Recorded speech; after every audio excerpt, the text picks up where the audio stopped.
ఉన్నతమైన నామమున నీ పాదములకు వందనాలు, స్తోత్రాలు, కృతజ్ఞతాస్తుతులు చెల్లిస్తున్నాము. ఎంతైనా నమ్మదగిన దేవుడవు ప్రభువా, నీ యందు విశ్వసించిన నీ ప్రజలను ఎరిగిన వాడవు ప్రభువా, నీ ప్రజలను నీవు కాయి దేవుడవు, నీ ప్రజలను బలపరచు దేవుడవు. భూమి మీద ఉన్న సర్వ మానవాళిని నీవు ప్రేమించి మానవులందరి కొరకు శిలువ మ్రానుపై ఇదిగో లోక పాపమును మోసుకెళ్ళిపోవచ్చున్న దేవుని గొర్రెపిల్ల అని పిలువబడిన నీవు మా కొరకు శిలువలో నీవు ప్రాణమును బలియాగంగా ఇచ్చి మాకు గొప్ప పాప క్షమాపణ రక్షణ సిద్ధపరిచినందుకు వందనాలు. ఈ యొక్క గుడ్ ఫ్రైడేను పురస్కరించుకొని నీ సన్నిధిలో ప్రభువా, నీ యొక్క వాక్యం మేము ధ్యానిస్తుండగా, మీరు శిలువ మీద పలికిన 7 మాటలు ధ్యానిస్తుండగా నీ వాక్యం ద్వారా మాతో మాట్లాడండి. నీ స్వరం మాకు వినిపించండి. నీ సన్నిధిని మాకు అనేకులకు మేలు చేయమని నీకే సమస్త మహిమ, ఘనత, ప్రభావాలు ఆరోపించుకుంటూ మీ చేతులకు ఈ కార్యక్రమాన్ని అప్పగించుకుంటూ యేసు క్రీస్తు వారి పరిశుద్ధ నామం పేరిట ప్రార్థించి వేడుకొనుచున్నాము తండ్రి. ఆమేన్, ఆమేన్, ఆమేన్. దేవుని పరిశుద్ధ నామానికి మహిమ కలుగును గాక. ప్రియమైన వారులారా, మన ప్రభువైన యేసుక్రీస్తు వారు శిలువ మీద పలికిన 7 మాటలు, 7 words of Jesus Christ on the cross. శిలువ మీద యేసు ప్రభువారు పలికిన 7 మాటలు మరి బైబిల్ గ్రంథంలో ప్రత్యేకించబడ్డాయి. ఈ 7 మాటలు మనం ధ్యానం చేయడం ద్వారా దేవుని యొక్క ఆలోచన ఏంటో మనం తెలుసుకొని దేవుని బట్టి ఆత్మీయంగా మనం బలపొందాలని మనము ఉద్దేశంతో ఈ విధంగా దేవుని వాక్యాన్ని ధ్యానిస్తున్నాం. యేసు ప్రభువారు శిలువ మీద పలికిన 7 మాటలలో మొట్టమొదటి మాట దేవుని వాక్యం లూకా సువార్త 23వ అధ్యాయం 34వ వచనం. మనం అందరము కలిసి చదువుకున్నాం. లూకా సువార్త 23వ అధ్యాయం 34వ వచనం మనమందరం కలిసి చదువుకుందాం. చదవండి. యేసు తండ్రి వీరేమి చేస్తున్నారో వీరెరగరు కనుక వీరిని క్షమించుమని చెప్పాను. ఆగ్దాం. వాక్యాన్ని గమనించినట్లయితే యేసుక్రీస్తు ప్రభువారు శిలువలో పలికిన మొదటి మాట, ఆయన తండ్రి అయిన దేవుణ్ణి ప్రార్థిస్తున్నాడు. తండ్రి, వీరేమి చేయుచున్నారో వీరు ఎరగరు గనుక వీరిని క్షమించుము.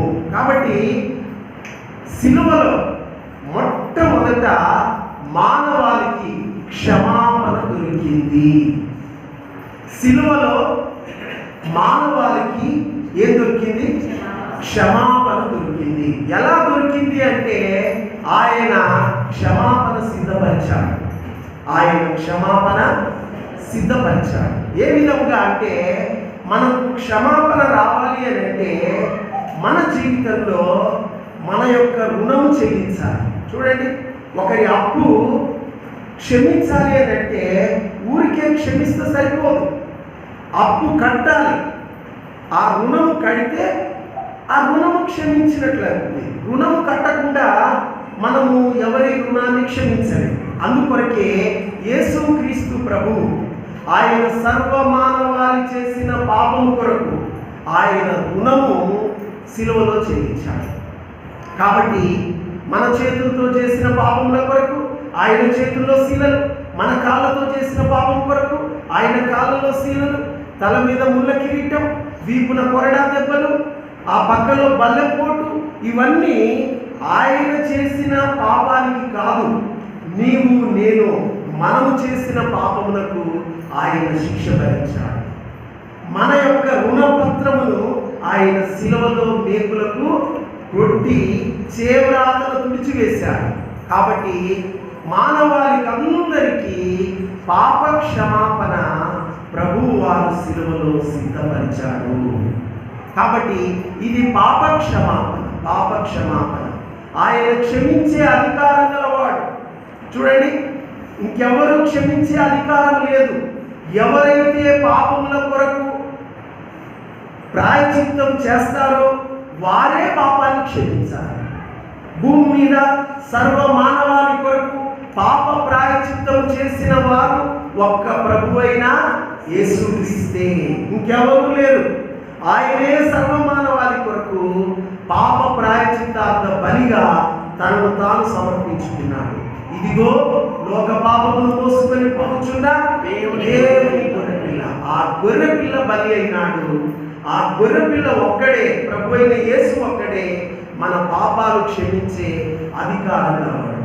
కాబట్టి పాప క్షమాపణ సిలువలో మనకు దొరికింది కనుక ఇప్పుడు ఈ క్షమాపణ మరి మన జీవితంలో మనము కలిగి ఉన్న వారమై మనం కూడా మన పొరుగు వారిని క్షమించాలి. ప్రభువు మనలను క్షమించినట్టు మన పొరుగు వారిని మనం ఏం చేయాలి? క్షమించాలి. ఇది ప్రభువు మనకు నేర్పుతున్న పాఠం. రండి ఒకసారి దేవుని వాక్యం ఎఫెసీలకు రాసిన పత్రిక 4వ అధ్యాయం 32వ వచనం. ఎఫెసీ 4:32. ఒకరి ఎడల ఒకడు దయగలిగి కరుణా హృదయులై క్రీస్తునందు దేవుడు మిమ్మల్ని క్షమించిన ప్రకారము మీరును ఒకరినొకరు క్షమించుడి. కాబట్టి యేసుక్రీస్తు తెలియక నువ్వు చేసిన నీ పాపము కొరకు ఆయన నిన్ను క్షమించాడు. నువ్వు తెలిసి కాదు, తెలియకయే దేవుని వ్యతిరేకించావు. తెలియకయే నీ జీవితంలో పాపం చేస్తున్నావు. అందును బట్టి నువ్వు తెలియక చేసిన నీ పాపమును బట్టి నీ ప్రభువు నీ కొరకు ఆయన సిద్ధపరిచాడు. కాబట్టి నీ పొరుగువారు నీ ఎడల కూడా పొరపాటు చేసి ఉండొచ్చు. నీ ఎడల కూడా వారు పొరపాటు చేసిన పరిస్థితులు ఉండొచ్చు. ఇప్పుడు దేవుడు ఏం చెప్తున్నాడంటే, నేను నిన్ను క్షమించిన ప్రకారం మీరు కూడా దయగలిగి కరుణా హృదయులై, ఏ హృదయం కావాలట? కరుణా హృదయులై క్రీస్తునందు దేవుడు మిమ్మల్ని క్షమించిన ప్రకారము మీరును ఒకరినొకరు క్షమించండి. ఇది సిలువలో యేసు ప్రభు పలికిన మాటలో మనకు నేర్పుతున్న ప్రాముఖ్యమైన మాట. ఆయన క్షమించాడు, నువ్వు కూడా క్షమించు. నువ్వు ఒకవేళ క్షమించను అంటే ప్రభువు కూడా నిన్ను క్షమించనంటున్నాడు. మత్తయి సువార్త 6వ అధ్యాయం 14వ వచనం. మత్తయి సువార్త 6వ అధ్యాయం 14వ వచనం. మనుషుల అపరాధములను మీరు క్షమింపని ఎడల, మీరు క్షమించిన ఎడల మీ పరలోకపు తండ్రి మీ అపరాధములను క్షమించును. మనుషుల అపరాధములను మీరు క్షమింపకపోయిన ఎడల మీ పరలోకపు తండ్రి మీ అపరాధములను క్షమించడు. కాబట్టి నీవు క్షమిస్తే క్షమించబడతావు. నువ్వు క్షమించకపోతే నీ దేవుడు నిన్ను క్షమించడు. కాబట్టి మనము క్షమించే హృదయం కలిగి ఉండాలి.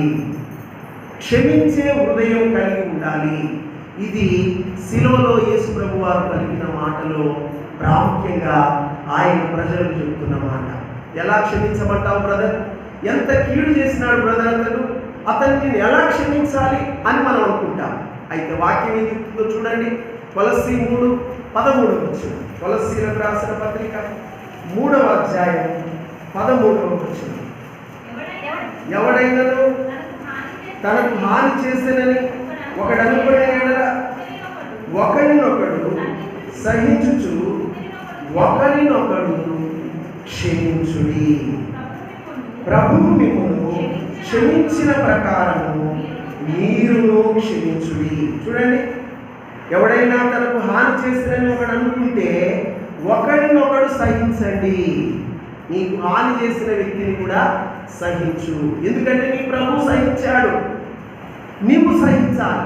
నేను సహించను అనుకుంటే నువ్వు ఆయన బిడ్డగా ఆయనను మహిమపరచలేవు. నువ్వు సహించాలి. అంతేకాదు ఇంకా ఏమంటున్నాడు? సహించుచు 13వ వచనం ప్రకారం ఒకరినొకడు సహించుచు ఒకరినొకడు క్షమించండి. ఒకరినొకడు సహించండి, ఒకరినొకడు క్షమించండి. ప్రభువు మిమ్మల్ని క్షమించిన ప్రకారం మీరు కూడా క్షమించండి. క్షమించే హృదయము మనం కలిగి ఉండాలని ప్రభు మాట్లాడుతున్నాడు. బ్రదర్, ఎన్నిసార్లు క్షమించుదాం? ఒకసారి క్షమించాను, 2 సార్లు క్షమించాను, 3 సార్లు క్షమించాను, ఇంకా ఎన్నిసార్లు క్షమించాలి బ్రదర్ అని మనము ప్రశ్న రాజేయచ్చు. అయితే ఈ ప్రశ్న మనకే కాదు, పేతురు కూడా వచ్చింది. ఆ పేతురుకు ప్రభు సమాధానం చెప్పాడు. చూడండి, మత్తయి 18:21 వచ్చింది. మత్తయి 18:21. ఆ సమయమున పేతురు ఆయన ఎదురుకు వచ్చి, ప్రభువా, నా సహోదరుడు నా ఎడల తప్పిదము చేసిన ఎడల నేను ఎన్ని మార్లు అతన్ని క్షమింపవలను? 7 మార్ల మట్టుగా అని అడిగింది. అందుకు యేసు అతనితో ఇట్లా, 7 మార్ల మట్టుకు కాదు, 70 ఏళ్ళ మార్ల మట్టుకని నీకు చెప్తున్నాను. చూడండి, ఒకసారి క్షమించాను, 2సారి క్షమించాను, 3 సార్లు క్షమించాను, ఇది 7 సార్లు క్షమిస్తే సరిపోద్దా? నో. ఎన్నిసార్లట? 70 ఏళ్ళ మారుల మట్టు. నాకు అర్థమైంది ఏంటంటే 70 ఏళ్ళ మారుల మట్టు అంటే 77ను ఇంటూ వేసుకుంటే 77 సార్లు పో. ఎన్నిసార్లు అయితే అంటారు? కౌంట్లెస్, లెక్క పెట్టడానికి వీలు లేదు. క్షమించాల్సిందే నువ్వు. క్షమించు, క్షమించు, క్షమించు.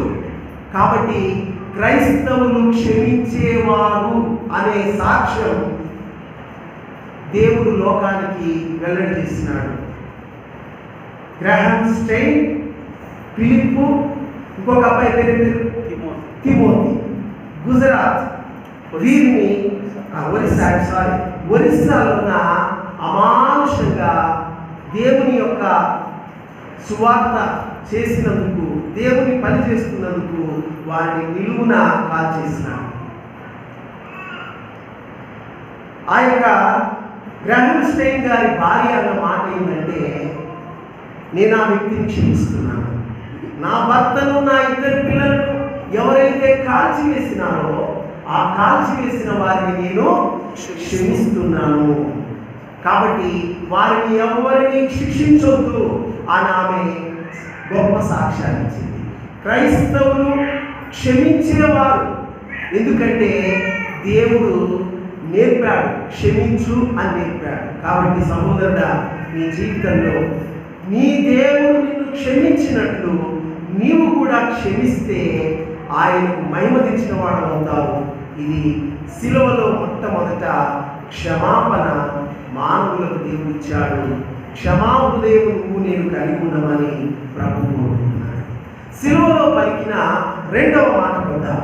2వ మాట రండి, లూకా సువార్త 23వ అధ్యాయం 43వ వచనం. లూకా సువార్త 23వ అధ్యాయం 43వ వచనం. అందుకు ఆయన వానితో, నేడు నీవు నాతో కూడా పరదైసులో ఉందువని నిశ్చయముగా నీతో చెప్పుచున్నాను. చూడండి, యేసుక్రీస్తు ప్రభు వారు శిలువ వేయబడినప్పుడు యేసు ప్రభుతో పాటు 2 దొంగలు శిలువ వేయబడ్డారు. ఈ 2 దొంగల్లో వీరిద్దరి వృత్తి ఒకటే. వీరిద్దరూ దొంగలుగా ఉన్నారు. 2 దోషాలు నిరూపణ అయిపోయినాయి, తీర్పు వచ్చేసింది. వాళ్ళు కూడా సిలువకు వెళ్ళాలి అని తీర్పు వచ్చేసింది. 2కి తీర్పు ఒకటే. 2 కలిసే దొంగతనాలు చేశారు, 2 కలిసే మరి సిలువ మీదకి వచ్చారు. యేసు ప్రభు కుడి వైపున ఒకడు వచ్చాడు, ఎడమ వైపున ఒకడు వచ్చాడు, మధ్యలో ప్రభు వారు ఉన్నాడు. ఇప్పుడు ఈ పరిస్థితిలో ఈ 2 ఆలోచనలలో మాత్రము తేడాలు ఉన్నాయి.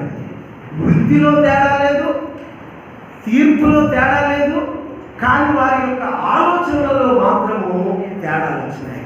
మొదటివాడు అంటాడు, నువ్వు క్రీస్తువు కదా, నిన్ను నువ్వు రక్షించుకో, మమ్మల్ని కూడా రక్షించు అని ఒక దొంగ ప్రభుతో అంటున్నాడు. మరొక దొంగ ఏమంటున్నాడు, నువ్వు దేవునికి భయపడవా, మనం చేసిన తప్పిదానికి శిక్ష అనుభవిస్తున్నాం, ఇది మనకు న్యాయమే, ఇది మనకు న్యాయమే. ఈయనైతే ఏ తప్పిదములు లేకుండా శిలువ మీద వేలాడుతున్నాడు.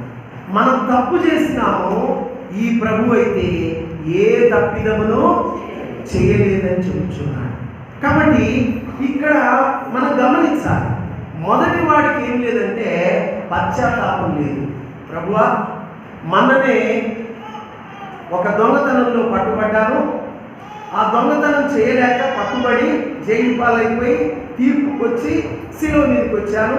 ఇప్పుడు కాక నువ్వు నన్ను శిలువ నుంచి దించితే ఎక్కడైతే దొంగతనం తప్పిపోయిందో అక్కడ పోయి మళ్ళీ దొంగతనం చేసుకొని ఈసారి సక్సెస్ అవుతాను అన్నట్లుగా ఆ మొదటి దొంగ ఉన్నాడు. అంటే వానికి ఏం లేదు, పశ్చాత్తాపము లేదు. వానికి ఎంత మాత్రము హృదయంలో పరివర్తనం లేదు. కొంతమంది తప్పు మీద తప్పు చేస్తుంటారు కానీ తమ తప్పును గురించి ఎప్పుడు కూడా పొరపాటు చేస్తున్నాను కదా అనుకోరు. ఇలాంటి వారికి దేవుడు ఏ జవాబు చెప్పాడు చూడండి. ప్రభువా, నిన్ను నువ్వు రక్షించుకో, మమ్మల్ని రక్షించంటే వాంతో ఏమన్నా మాట్లాడినా ప్రభు? వాంతో ఒక్క మాట అయినా చెప్పిండా? వాంతో అసలు ప్రభు మాట్లాడలేదు. కానీ రెండవ వ్యక్తితో ప్రభు మాట్లాడాడు. ఎందుకు మాట్లాడినాడంటే వాడు తన తప్పిదాన్ని గుర్తిరిగినాడు. ప్రభువా, నేను పాపం చేశాను, నేను తప్పు చేశాను, నా తప్పిదాన్ని బట్టి నేను ఇప్పుడు శిలువ మీద వేలాడుచున్నాను. నువ్వైతే ఏ తప్పు చేయలేదు కనుక దేవా, పాపినైన నన్ను, లేకపోతే మరి నీ రాజ్యంలోనికి వచ్చేటప్పుడు నువ్వు నన్ను జ్ఞాపకము చేసుకో అని పలికినాడు. కాబట్టి మన జీవితంలో పశ్చాత్తాప పడితే ప్రభువు నీకు రక్షణ ఇస్తాడు. క్షమాపణ సిద్ధపరిచాడు. ఆల్రెడీ క్షమాపణ దేవుడి శిలువలో అందరి కొరకు సిద్ధపరిచాడు. ఈ క్షమాపణ రక్షణ మానవులందరికీ సిద్ధపరచబడింది. అది ఎలా పొందుకోవాలి? పశ్చాత్తాపంతో పొందుకోవాలి. చాలా మందికి పశ్చాత్తాపం రావట్లేదు. పొరపాటు చేస్తున్నాము, దేవుడు పొరపాటు చూస్తున్నాడు, నా తప్పిదాలు చూస్తున్నాడు, నేను దేవునికి తగినట్లుగా నడుచుకుంటలేను, దేవునికి వ్యతిరేకంగా నడుచుకుంటున్నాను అని వారికి కూడా తెలుసు. కానీ దేవుని వారులాగా నటిస్తున్నారు, దేవుని ప్రజలాగా ప్రవర్తిస్తున్నారు. కానీ వారు దేవుని ప్రజగా అంతరంగంలో పశ్చాత్తాపంతో కూడిన మార్పు వారు అవకాశం ఇస్తలేరు. కాబట్టి సహోదరుడా, నీవు దేవుని ఎదుట ఈనాడైనా పశ్చాత్తాపపడు. ఒక వ్యక్తికి దేవుడు రక్షణ కొరకు ఎప్పటి వరకు అవకాశాలు ఇస్తాడు? ప్రశ్న. చివరి దినం వరకు అవకాశాలు ఇస్తాడు.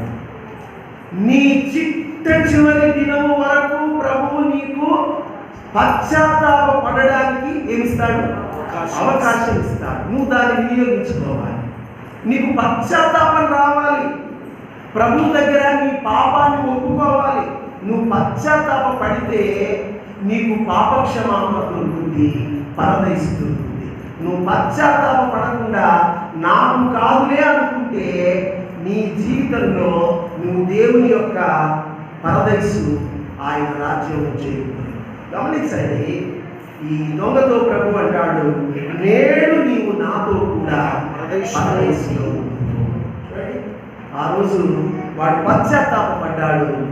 ఆ రోజే ప్రభు అంటున్నాడు, నేడే, ఈ రోజు నువ్వు పశ్చాత్తాపడితే నీ పాపాలు ఈ రోజు నా దగ్గర ఒప్పుకుని, నేను చెడు ప్రవర్తన చేశాను, నేను చెడ్డవాడినని నీ చెడుతనం దేవుడి దగ్గర యథార్థంగా ఒప్పుకుంటే ఇప్పుడే నీకు రక్షణ, పరదేశంలోకి ప్రవేశాన్ని దేవుడు ఇస్తున్నాడు. ఇవాళ ఒప్పుకుంటే రేపు కాదు. ఇప్పుడు భోజనం చేస్తే ఎమ్మటే తృప్తి వచ్చినట్లు.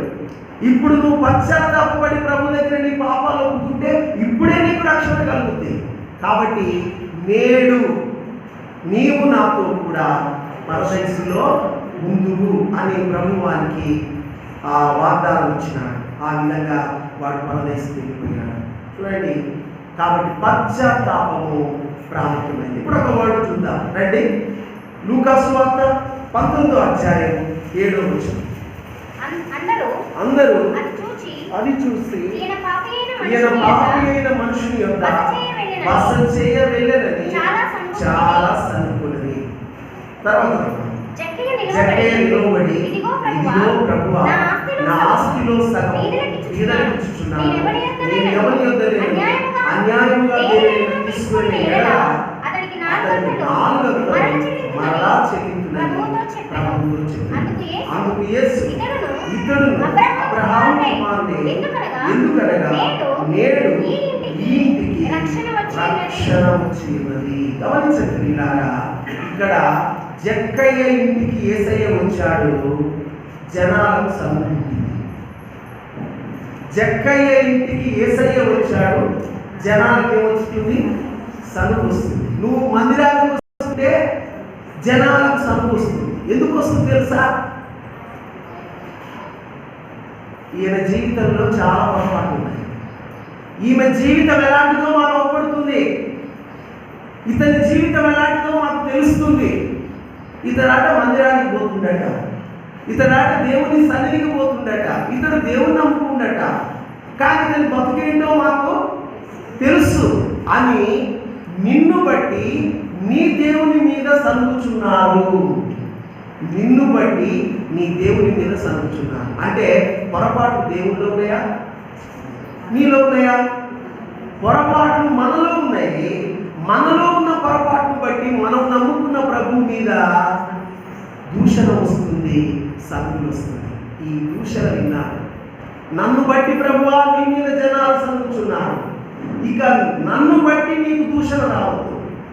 కాబట్టి నేను ఇప్పుడు ఏం చేస్తానంటే నా ఆస్తిలో సగం ఎదురుస్తున్నాను.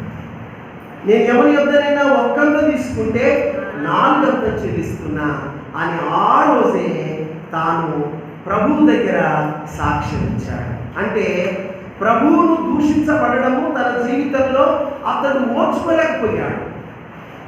నిన్ను బట్టి నీ దేవుని నామం దూషణ పాలవుతున్నా, నిన్ను బట్టి నీ దేవుని పేరు అవమానం పాలవుతున్నా, నువ్వు ఎందుకు సహిస్తూ ఉన్నావో, ఎందుకు దేవుని దగ్గర నీ దోషాన్ని ఒప్పుకోకుండా నీ పాపాన్ని కప్పుకుంటూ ఇంకా నువ్వు ఎంతకాలం ఇలా ఉండాలనుకుంటున్నావో దానికి నువ్వే జవాబు చెప్పాలి. కాబట్టి ప్రభువు నేడే ఇంటికి రక్షణ వచ్చింది అని జక్కయ్యతో అన్నట్లు ఈరోజు నీతో అన్నట్లు పశ్చాత్తాపడు, ఒప్పుకో. ప్రభువా పలానా విషయంలో నేను సరిగా లేను, మందిరానికి నడిచే విషయంలో సరిగా లేను, ప్రార్థనలో సరిగా లేను, నా యొక్క వ్యక్తిగత జీవితంలో పొరపాట్లు ఉన్నాయి, ఒప్పుకో, దిద్దుకో. ప్రభు దగ్గర నీ దోషాన్ని కప్పుకోక ఒప్పుకొని నీవు సరి చేసుకుంటే నీ దేవునికి మహిమ, నీ జీవితం ఆశీర్వాదం.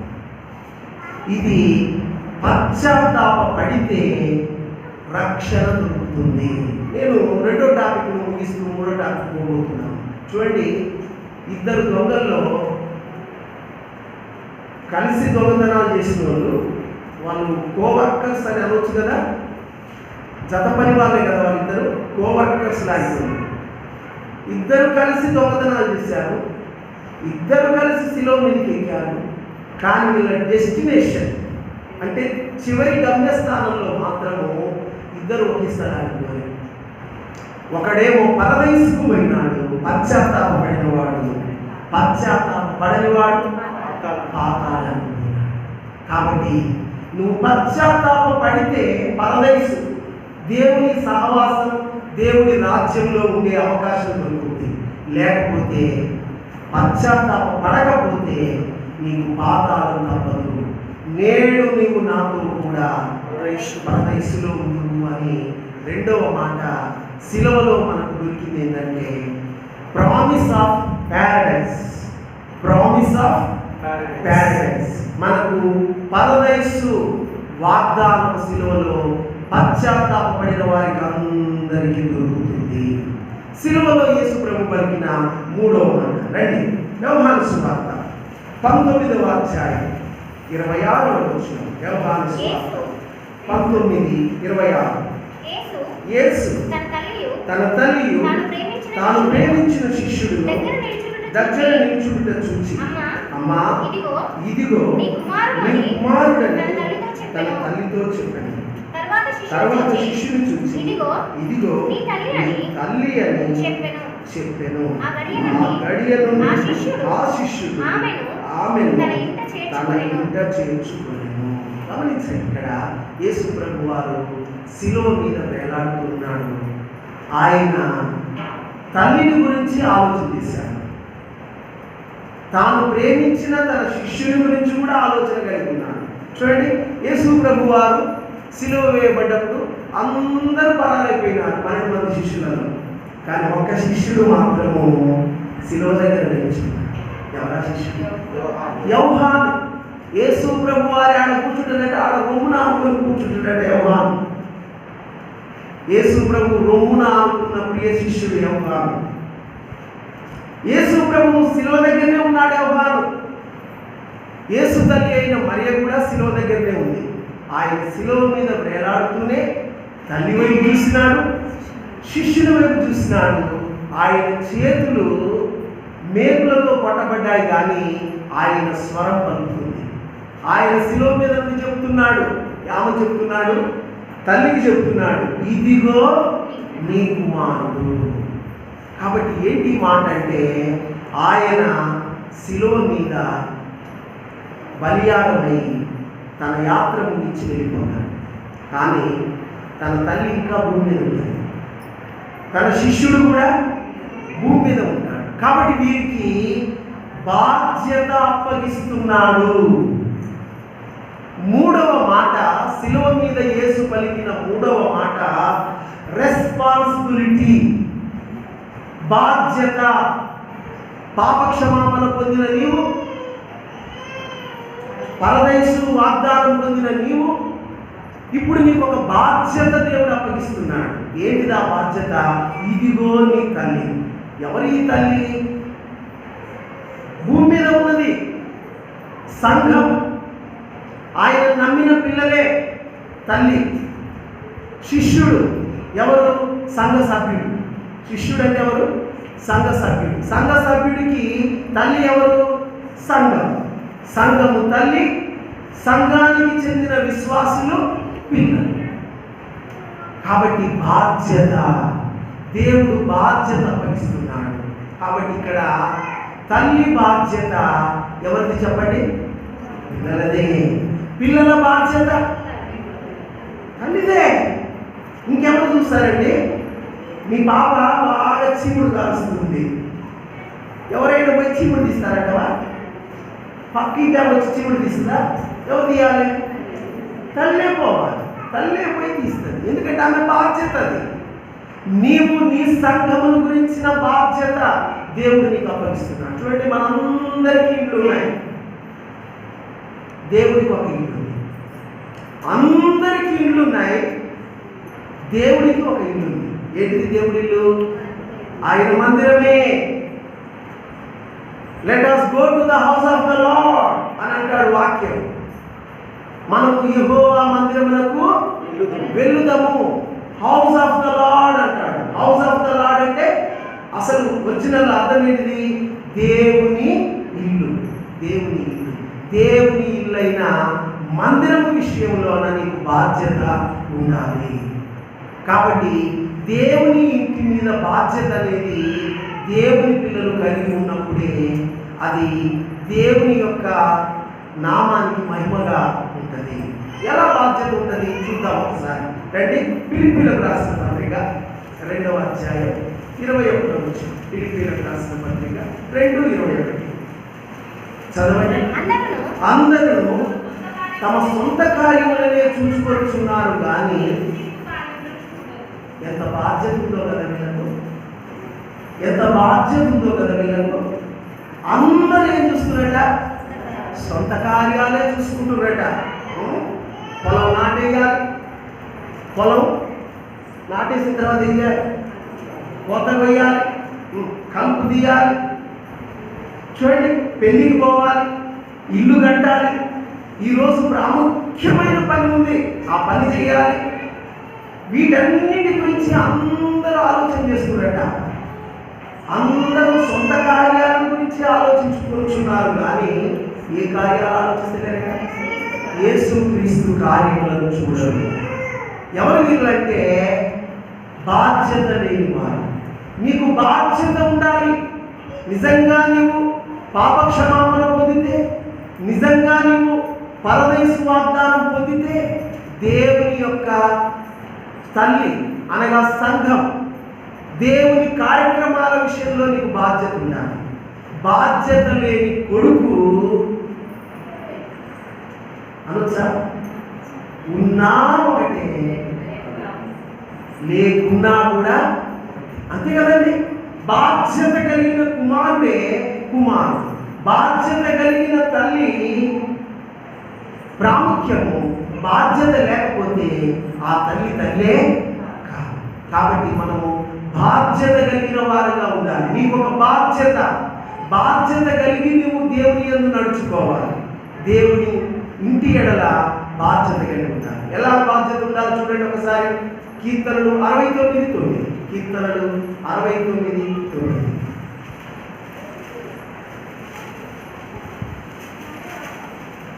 నీ ఇంటిని కూర్చిన ఆసక్తి నన్ను భక్షించి చూడండి. నీ ఇంటిని కూర్చిన ఆసక్తి నన్ను భక్షించుచున్నది. దేవా, నీ ఇల్లు మీద నాకు ఆసక్తి, అది నన్ను తినేస్తుంది. భక్షించడం అంటే తినివేస్తుంది. నీ ఇంటి మీద ఆసక్తి నన్ను తినివేస్తుంది. ప్రార్థన చేసుకోవాలని ఆసక్తి నన్ను తినేస్తుంది. బైబిల్ చదవాలి అనే ఆసక్తి నన్ను తినేస్తుంది. దేవుని మందిరానికి వెళ్ళాలి అనే ఆసక్తి నన్ను తినేస్తుంది. దేవుని ఇంటి మీద నీకు ఆసక్తి ఉందా? ఆసక్తి ఉంది అని అంటే బాధ్యత ఉన్నదే అర్థం. ఆసక్తి లేదు అని అంటే బాధ్యత లేని పిల్లలు.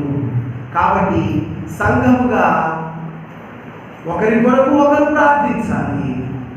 అంతేకాదు, దేవుని ఇల్లుగా ఉన్న సంఘము ఎందు ఆశతోటి ఏం చేయాలంటే ఆ ఇల్లు ఘనంగా ఉంచుకోవాలి.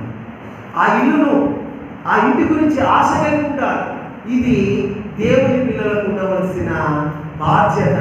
ప్రభు శిలువలో జ్ఞాపకం చేస్తున్నాడు. ఈ మాటను నేను ముగించడానికి ఇంకొక మాట చెప్పి ముందుకు పోతాను. రండి.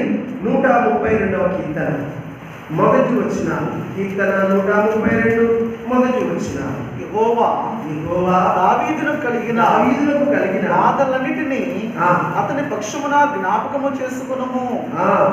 అతడు యెహోవాతో ప్రమాణపూర్వకముగా మాట ఇచ్చి యాకోబు యొక్క బలిష్ఠునికి మొక్కుబడి చేసెను. ఎట్లనగా యెహోవాకు నేను ఒక స్థలమును చూచు వరకు యాకోబు యొక్క బలిష్ఠునికి ఒక నివాస స్థలము నేను చూచు వరకు నా వాసస్థానమైన గుడారంలో నేను ప్రవేశింపను. నేను పరుండు మంచం మీదకి ఎక్కను. కనులకు నిద్ర రాని నా కనురెప్పలకు ఉనికిపాటు రానియనెను. దావీదు అంటున్నాడండి ఈ మాట. దావీదు బహు కష్టాల్లో నుండి బయటకు తీసుకొని వచ్చినాడు. బహు శ్రమల్లో నుండి దేవుడు బయటకు తీసుకొని వచ్చినాడు. ఉన్నతమైన రాజుగా తనను స్థిరపరిచినాడు. ఇప్పుడు తనకు మేలు చేసిన దేవుని జ్ఞాపకం చేసుకుంటున్నాడు. ఉద్యోగం రానప్పుడేమో ప్రభువా ఉద్యోగం లేదు అని ఒకటే ఏడుపు ప్రభు పాదాల దగ్గర. దేవుడు నిన్ను ప్రేమించి ఉద్యోగం ఇచ్చిన తర్వాత ఇక దేవుడు ఊసేది. దరిద్రుడైన నాకు ఆయన ఎందరికో లేని ఉపాధి నాకు ఇచ్చాడే, ఎందరికో లేని స్థానము నాకు ఈ ఉన్నత స్థితి ఇచ్చాడే, నాకు ఈ ఉన్నత స్థానం ఇచ్చిన నా దేవునికి ఆయన కొరకు నేను మొక్కుబడి నెరవేర్చాలి. ఇది దావీదు యొక్క హృదయం. దావీదు అంటున్నాడు, ఎంత బాధ్యత ఉందో చూడండి. అతడు ఏమంటాడు? యాకోబు బలిష్ఠుడికి నేను మొక్కుబడి చేసింది. కాబట్టి చాలా మంది దేవుడికి మొక్కుబడి చేసుకుంటారు. ఆ మొక్కుబడి చేసుకుంటా మొక్కుబడి అయిపోగానే కథం. ప్రభువా నాకు ఉద్యోగం ఇస్తే మొట్టమొదటి జీతం నీకే. నీ పెదాలతో నువ్వు మొక్కుబడి చేసుకుంటావు. ఆ ఉద్యోగం వచ్చిన తర్వాత ఇక దాన్ని మూసేది, మర్చిపోతారు. కాబట్టి వీళ్ళు ఎలాంటి వాళ్ళంటే బాధ్యత లేనివారు. బాధ్యత కలిగిన కుమారుడు మరి తాను సహకారంగా నిలుస్తాడు. ఇప్పుడు ఈ యొక్క దావీదు బాధ్యత ఎలాంటిదంటే, నేను దేవునికి మొక్కుబడి చేసుకున్నా, నేను దేవుని కొరకు ఒక స్థలం చూస్తున్నా, మందిరం కొరకు. ఆ స్థలం కొరకు నేను ఏం చేస్తున్నానో తెలుసా? యాకోబు బలిష్ఠునికి నేను ఒక నివాస స్థలం నేను చూచు వరకు నా వాసస్థానమైన గుడారంలో నేను ప్రవేశించాను. నా రాజభవనంలోకి నేను వెళ్ళనంటున్నాను ఆయన. నేను పడుకునే రాజాసనం మీద నేను పడుకోను. నా దేవుడి కార్యం నెరవేరేంత వరకు నేను నిద్ర రానియను, నా కనురెప్పలకు కునుకుబాటు రానియను. బాధ్యత కలిగిన కుమారుడు దావీదు. కాబట్టి దేవుని యందు, దేవుని ఇంటి యందు, దేవుని కార్యాలయందు నీకు బాధ్యత లేకపోతే దేవుని యందు నీవు సరి అయిన స్థితిలో లేవు. కాబట్టి ఇప్పుడు బాధ్యత గుర్తు చేస్తున్నాడు. అమ్మా, ఇదిగో నీ కుమారుడు అనగానే, ఇదిగో నీ తల్లి అనగానే ఆ కుమారుడు ఏం చేసిందట? ఆ రోజే మరియమ్మను తన ఇంటి చూసుకుంటాడు. నా ప్రభువు తల్లి, నా తల్లి అని ఎంచి మరియమ్మను యోహాను చేసినాడు, తన తల్లిగా తెచ్చుకొని బాధ్యత ఇచ్చాడు. కాబట్టి ఏ సంఘము కొరకు యేసు ప్రభువారు రక్తం కార్చాడో, ఏ సంఘము కొరకు యేసు ప్రభువారు ప్రాణం పెట్టాడో, ఆ సంఘమును నువ్వు విస్మరిస్తున్నావంటే బాధ్యత నుంచి తొలగిపోతున్నావు. జాగ్రత్త. నీ తల్లి సంఘం, ఆ సంఘం ఎడల బాధ్యత కలిగి ఉంటేనే దేవుడు నిన్ను ఆశీర్వదిస్తాడు. అంటున్నాడు, ఇదిగో నీ తల్లి, నీ సంఘం అనే తల్లి, దీని యందు నీ బాధ్యత నెరవేర్చు అని ప్రభు అంటున్నాడు. కాబట్టి బాధ్యత కలిగిన కుమారుడిగా సిలువలో మూడవది ఏం అప్పగిస్తున్నాడు మనకు? బాధ్యత అప్పగిస్తున్నాడు. సిలువలో పలికిన 4వ మాట మత్తయి సువార్త 27వ అధ్యాయం 46వ వచనం. మత్తయి సువార్త 27:46. ఇంచుమించు 3 గంటలప్పుడు యేసు ఏలి లామా సబక్తానాని బిగ్గరగా కేకవేసి, ఆ మాటకు నా దేవా నన్నెందుకు చెయ్యి విడిచితివని అర్థము. కాబట్టి ఇక్కడ సిలువలో యేసు ప్రభు పలికిన 4వ మాట, నా దేవా నన్నెందుకు చెయ్యి విడిచితివి. కాబట్టి యేసు ప్రభు వారు సిలువలోన మన పాపమంతా ఆయన మీద మోపబడ్డది. ఆయన చెయ్యి తండ్రి విడిచినాడు. ఆయన ఇన్ని శ్రమలు పొందినా కేకవేయలే, ఇన్ని వేదనలు పొందుచున్నా ఆయన బాధపడలే. కానీ తండ్రి చేయి విడిచినందున ప్రభు బహుగా బాధపడ్డాడు. కాబట్టి ప్రభువు ఒంటరిగా లేడు. ప్రభువు నందు తండ్రి కూడా ఉన్నాడు, పరిశుద్ధాత్ముడు ఉన్నాడు. ఆయన త్రియేక దేవుడుగా దేవుని కార్యాలు నెరవేరుస్తూ ఉన్నాడు. అయితే సర్వ మానవాళి పాపము ప్రభువు మీద మోపబడ్డప్పుడు ఆయన సిలువలోన ఆయన ఒంటరిగా అయిపోయాడు. యేసుక్రీస్తు ప్రభు వారు ఒంటరిగా అయిపోయాడు. తండ్రి విడిచిపెట్టాడు, ఆయనను చెయ్యి విడిచాడు. అంటే యేసు ప్రభు వారు మన చెయ్యిని దేవుడితో కలుపుటకు ఆయన చెయ్యి వదిలిపెట్టాడు. ఆయన చెయ్యి తీసుకున్నాడు. మన చెయ్యిని ఎవరికి అందించాడు? తండ్రి చేతికి అందించాడు. నా చెయ్యి కాదు, నా చెయ్యి కాదు. ఇప్పుడు ఎవరు చెయ్యి పట్టుకో? ఈ బిడ్డల చెయ్యి పట్టుకో అని ప్రభువు తాను త్యాగం అన్నమాట.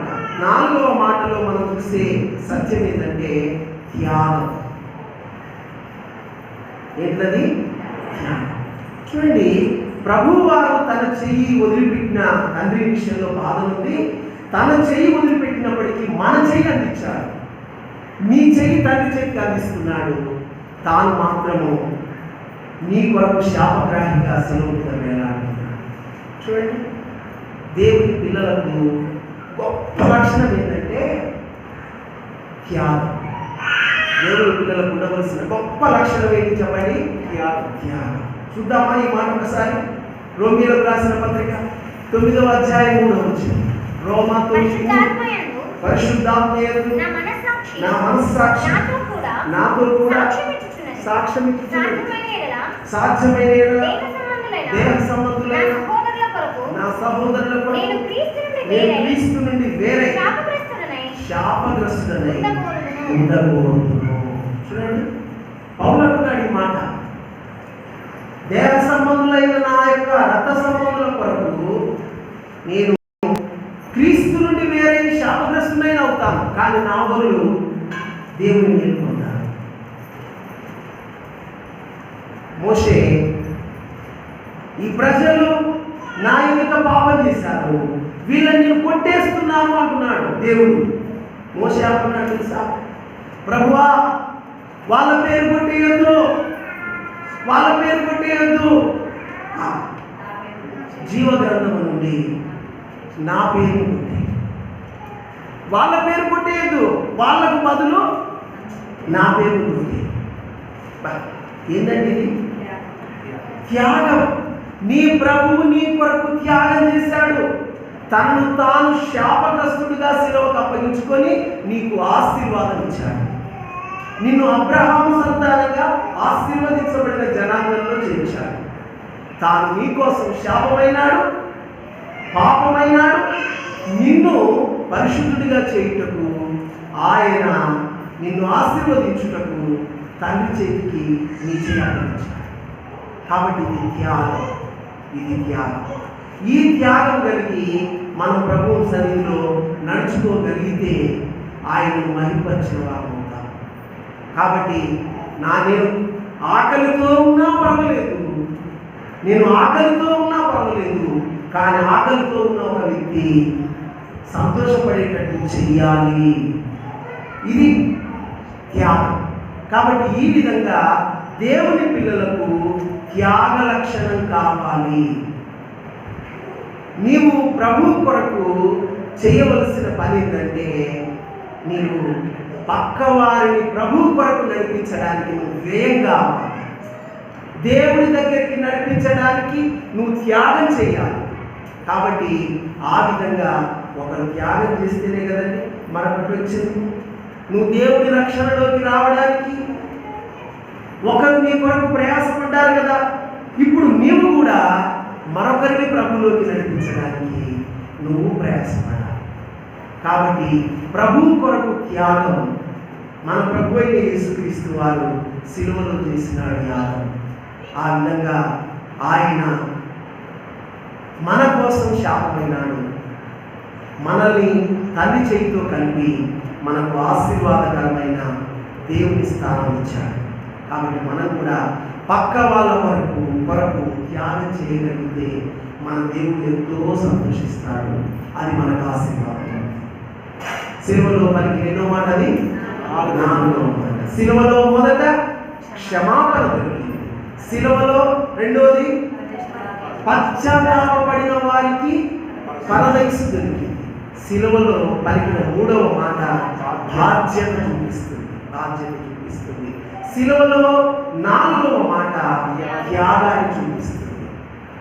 నీ ప్రభువు త్యాగం చేశాడు నీ కొరకు, తన ప్రాణాన్ని బలిగా త్యాగంగా చేశాడు.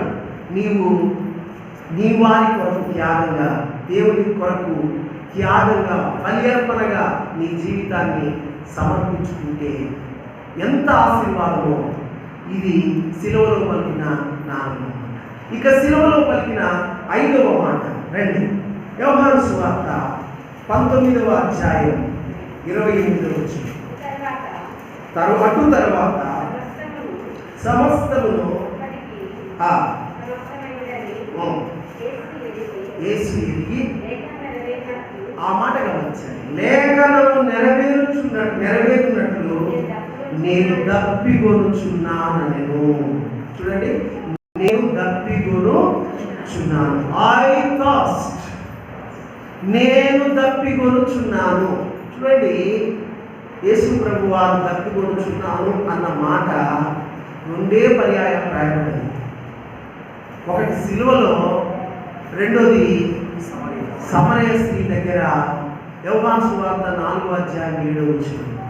అమ్మ యేసు నామం నాకు దేవుని వరమున చూడండి ఆ వాక్యం చదవండి. ఎందుకంటే మంచిది. యోహాను సువార్త 4:7 సమరయ స్త్రీ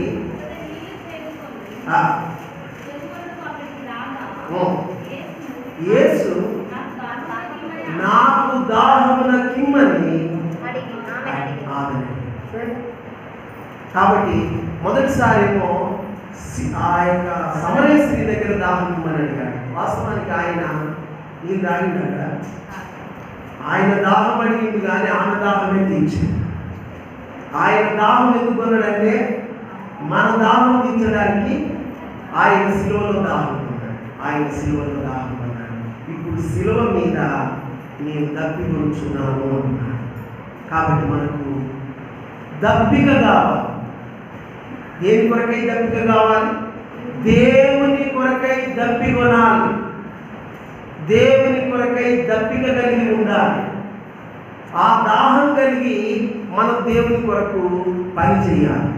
దాహం లేకపోతే ఆశ ఉండదు. ఒక ఆయన నీళ్ళ కొరకు 3 కిలోమీటర్లు పరిగెత్తిందట. దేనికి పరిగెత్తినట్టు? నీళ్ళ కొరకు. ఎన్ని కిలోమీటర్లు? ముందు నాకు ఆహారం కంటే గాలి ఒకటి ప్రాముఖ్యమైనది కదా. గాలి తర్వాత నీరు ప్రాముఖ్యమైనది. నీటి తర్వాత గాలి లేకపోతే ఒక 5 నిమిషాలు 6 నిమిషాలు కూడా 10 నిమిషాలు కూడా ఉండదు. అది అత్యంత ప్రాముఖ్యం. రెండోది నీరు. నీరు లేకపోతే కూడా ఒక 2 రోజులు 3 రోజులు అయితే బహు కష్టం. అసలు ఎండాకాలం అయితే బహు కష్టం. ఆహారం లేకుండా 40 రోజులు ఉండొచ్చు. కానీ ఇప్పుడు దాహం కొరకు పరిగెత్తుతున్నాడ. దేవుని కొరకు నువ్వు దాహం కొనాలని యేసు ప్రభు వారి శిలువలో దాహం కొన్నాడు. ఎలా ఉండాలా దాహం చూద్దామా వాక్యం రండి. కీర్తన 42 మొదటి వచ్చిన. కీర్తన 42 మొదటి వచ్చిన. దుప్పి నీటి వాగుల కొరకు ఆశపడినట్లు దేవా నీ కొరకు నా ప్రాణము ఆశపడుచున్నది. నా ప్రాణము దేవుని కొరకు తృష్ణగొనుచున్నది. జీవము గల దేవుని కొరకు తృష్ణగొనుచున్నది. దేవుని సన్నిధికి నేను ఎప్పుడు వచ్చేదను, ఆయన సన్నిధిని నేను ఎప్పుడూ కనపడను. ఈ దాహం నీకుందా? శిలువలో యేసు నీ కొరకు దాహం ఉన్నాడు. నీ దాహం తీర్చడానికి ఆయన దాహం కొన్నాడు. ఇప్పుడు నువ్వు దేవుని కొరకు దాహం కొనాలి. ప్రభువు కొరకు నీకు దాహం ఉండాలి. ఎలాంటి దాహము? దుప్పెట నీటి వాగుల కొరకు ఆశపడుతుందట. ఎక్కడ నిలకడగా ఉన్న నీళ్ళు తాగదట. అది ప్రవహించే ప్రవాహం కొరకు ఎన్ని కిలోమీటర్లైనా ప్రయాణం చేసిపోతాడ. దుప్పి నిలకడగా ఉన్న నీళ్ళు అయితే తాగనే తాగదు. ప్రవాహ జలం కొరకు అది పరిగెత్తుద్దట. దాని ఆశ అది పరిగెత్తి ప్రవాహ జలం కొరకు ఆశతో అది పరిగెత్తుద్దట. ఇప్పుడు ఈ కొరహు కుమారులు అంటున్నారు, మా ప్రాణం కూడా దేవుని కొరకు ఆశపడుచున్నది. జీవం గల దేవుని కొరకు తృష్ణగొనుచున్నది. నా ప్రాణం దేవుని కొరకు తృష్ణగొనుచున్నది. జీవం గల దేవుని కొరకు తృష్ణగొనుచున్నది. చాలా మందికి దేవుని విషయాల్లో దాహం లేదు. ఆదివారం పెదవుతున్నా చూద్దాంలే అంటారు.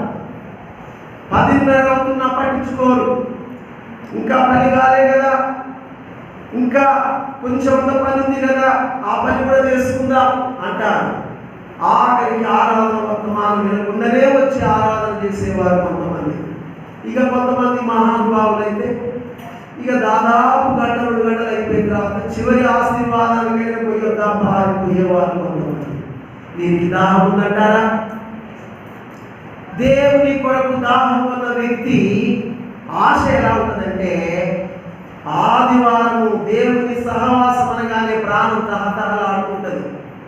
ఎప్పుడు నేను దేవుని మందిరానికి పోవాలి, ఎప్పుడు నేను ఆయన సన్నిధిలో కనపడాలి, ఎప్పుడు నేను దేవుని ఆవరణలో పాటలు పాడాలి అని ఒక ఆశ ఉంటుంది. కాబట్టి దాహం లేని వ్యక్తులు దేవుని కొరకు పని చేయలేరు. మన జీవితంలో దేవుని కొరకు దాహం పొందాం. దేవుని కొరకు దాహం కొని పనిచేద్దాం. ప్రభు కొరకు కోరహు కుమారుడు దాహం కొన్నాడు. దావీదు కూడా అంటాడు, యెహోవా మందిరములకు వెళుదామని జనులు నాకు అన్నప్పుడు నేను సంతోషించు. అతని జీవితంలో దావీదుకు అత్యంత సంతోషకరమైన విషయం ఏదైనా ఉన్నదా అంటే ఒకటే. ఏంటి చెప్పండి? దేవుని మందిరమే. దేవుని మందిరం పేరు చెబితే హృదయంలో సంతోషం పొర్లి పొంగుద్ది. మరి నీ హృదయం ఎలా ఉందో ఒకసారి పరీక్షించుకో. దేవుడి యందు దాహం కలిగిన వారి జీవితంలో వారు ఇలా ఆశపడి నడుచుకుంటారు. కాబట్టి ప్రభువు దప్పిగొలుచున్నాను అంటున్నాడు. ఆయనే మన దాహం తీర్చేవాడు. ఆయన మన దాహం తీర్చాడు, ఆత్మీయ దాహం తీర్చాడు. ఇప్పుడు మనం యేసు కొరకు దాహం కొన్న వారిపై ప్రభు కొరకు మనం పనిచేయాలి. దేవుని కొరకు దాహం కొని ఈ భూమి మీద బ్రతకాలి. ఈ సిలువలో యేసు ప్రభు పలికిన ఎన్నో మాట, ఐదో మాట. సిలువలో యేసు ప్రభు పలికిన ఆరవ మాట పొందాం. రండి, సిలువలో యేసు ప్రభు పలికిన ఆరవ మాట యోహాను సువార్త 19వ అధ్యాయం 30వ వచనం. యోహాను సువార్త. యేసు ఆ చిరక పుచ్చుకొని సమాప్తమైనదని చెప్పి తల వంచి ఆత్మను అప్పగించాను. గమనించండి, సమాప్తమైనది అని చెప్పి it is finished. It is finished. సమాప్తమైనది, పూర్తి చేసిన ప్రభువారు పూర్తి చేసినాడు, సమాప్తం చేసినాడు. కాబట్టి మన జీవితంలో కూడా దేవుని కార్యములో, మన జీవిత యాత్రలో మనం సమాప్తం చేయాలి. కొంతమంది ఏం చేస్తారంటే కొంతకాలం దేవుని మందిరంలో సహవాసంలో నడుస్తారు, ఆ తర్వాత ఆగిపోతారు. ఇక వాళ్ళు ఇప్పుడు వస్తారో తెలియదు. కొంతమంది బ్రేక్ అయిపోతారు. దేవుడు ఏమంటున్నాడు తెలుసా? నువ్వు బ్రేక్ కావద్దు. As long as you live on this earth, run for me, the Lord says. ఈ భూమి మీద నువ్వు జీవించినంత కాలం నా కొరకు నువ్వు పరిగెత్తాలి. నీ పరుగు ఏం చేయాలి? తుదముట్టించాలి. నీ పరుగు తుదముట్టించాలి. నా కొరకు నువ్వు పరిగెత్తాలి. నేను పరిగెత్తుతాను కానీ ప్రభువా, ఇప్పుడు జరసేపు పరిగెత్తుతాను, తర్వాత మళ్ళీ జరసేపు పరిగెత్తుతాను. నువ్వు అసలు గోలేచారు. నువ్వు గోల్ చేరాలి అని అంటే ఎంతో నీ ప్రభు కొరకు పరిగెత్తుతూ ఉండాలి. పరిగెత్తేవారు ఎక్కడి వరకు పరిగెత్తాలి చెప్పండి? గోల్ చేరే వరకు పరిగెత్తాలి. పరిగెత్తితే ప్రభు నీ కొరకు కిరీటం పట్టుకొని ఉన్నాడు. కొంతమంది తాబేలు లాంటి విశ్వాసం ఉంటారు, కొంతమంది కుందేలు లాంటి విశ్వాసం ఉంటారు. కుందేలు వేగంగా పరిగెత్తేదే, కానీ దానికి సోమర్థం. తాబేలు నత్తనడక నడిచేదే, కానీ దానికి ఆసక్తి. ఏం ఆసక్తి చెప్పండి? గెలవాలి అన్న ఆసక్తి. కాబట్టి కుందేలు తాబేలు దగ్గరికి వచ్చి, తాబేలు బాబా మనం పందెం పెట్టుకుందాం అన్నదంట. పరుగు పందెం పెట్టుకుందాం అని అంటే, నాతో నీకెందుకయ్యా పందెము, అవసరం లేదు అంటే, లేదు పందెం పెట్టుకోవాల్సిందే అని ఇద్దరు పరుగు పందెం పెట్టుకున్నాడు. ఎవరెవరు? తాబేలు, కుందేలు. Okay, 1 2 3 start. ఇక కుందేలు కదా వేగంగా పరిగెత్తుకొని వచ్చిందట. ఇక తాబేలేమో కొట్టుకుంటా వెనకబడి వచ్చేసింది. బాబు, ఈ కుందేలు ఒక్కసారి వెనక్కి తిరిగి చూసిందని. వెనక్కి తిరిగి చూస్తే తాబేలు అడ్రస్సే లేదు. ఇక అది వచ్చి వీడికి వచ్చి నన్ను దాటిపోవాలి అని అంటే దాదాపు 2 గంటలు 3 గంటలు అయింది. ఎందుకు నాకు అంత శ్రమ అవసరమా అని చక్కగా ఒక చెట్టు చూసుకొని ఆ చెట్టు కింద పడకసి వేసిందట. వేసి మంచిగా నిద్రపోతుందట.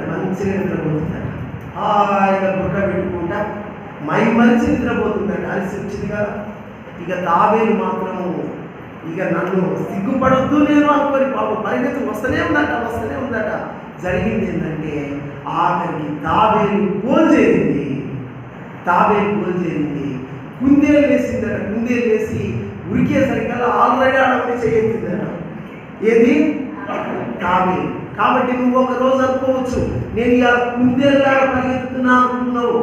కుందేలులాంటి నువ్వు నీకంటే ఎక్కడ వచ్చిన తాబేలు ముందు బయట చేయెత్తుతుంది.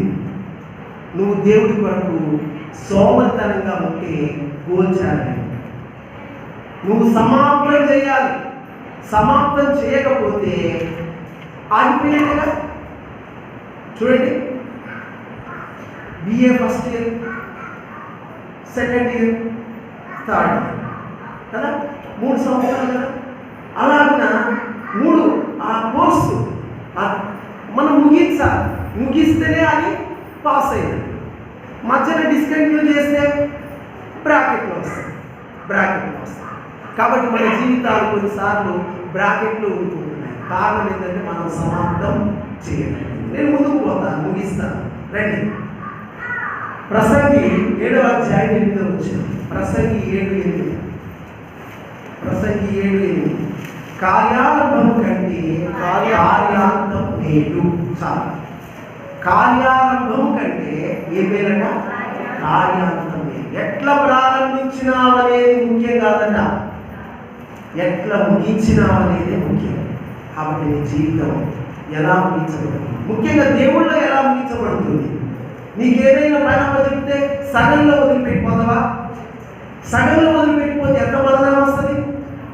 పూర్తి చేసినోనికి ఎంత పేరు వస్తుంది? పని పూర్తి చేసినోనికి పేరు వస్తుంది. మధ్యలో వదిలిపెట్టిపోయినోనికి ఏమొస్తుంది? చెడ్డ పేరు వస్తుంది. దేవుళ్ళో కూడా నీ కార్యం సంపూర్ణం చేయాలి. నీ ప్రారంభం బాగానే ఉంది, అంతం కూడా బాగుండాలి. అంతము వరకు వెళ్ళిపోవాలి. మన ప్రభువుని యేసుక్రీస్తే గొప్ప మాట. చూడండి ఒకసారి, యోహాను సువార్త 17వ అధ్యాయం 4వ వచనం. యోహాను సువార్త 17వ అధ్యాయం 4వ వచనం.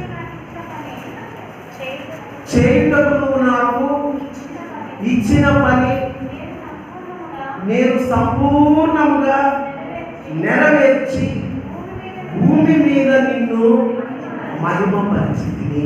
దేవునికి స్తోత్రం. చేయుటకు నువ్వు నాకు ఇచ్చిన పని సంపూర్ణంగా నెరవేర్చి భూమి మీద నిన్ను మహిమపరిచి. కాబట్టి నువ్వు సంపూర్ణంగా నెరవేర్చాలి. ఎక్కడ బ్రేక్ కావద్దు. బ్రేక్ అయినావనుకో అపవాది నిన్ను పట్టేస్తాడు. బ్రేక్ కాకుండా నువ్వు వెళ్ళిపో. Reach your goal. నీ యొక్క గమ్యస్థానం చేరుకోవడానికి, నీ పరుగు ముగించడానికి పరిగెత్తుతూనే ఉండు. దేవుళ్ళో నువ్వు ఫినిష్ చేయాలి. అంతవరకు నువ్వు పరిగెత్తాలి. సమాప్తమైనది అని ప్రభు అంటున్నాడంటే ఏం చెప్తున్నాడు? వరకు మీరు కూడా సమాప్తం చేయండి. అంటున్నాడు, మంచి పోరాటము పోరాడి తిని నా పరుగు ముట్టించి తిని విశ్వాసము కాపాడుకున్నది. I have finished my course. నేను నా కోర్సును ముగించా, నాకు అప్పచెప్పిన పనిని ముగించా. కాబట్టి నీ జీవితంలో దేవుళ్ళలోని కార్యములను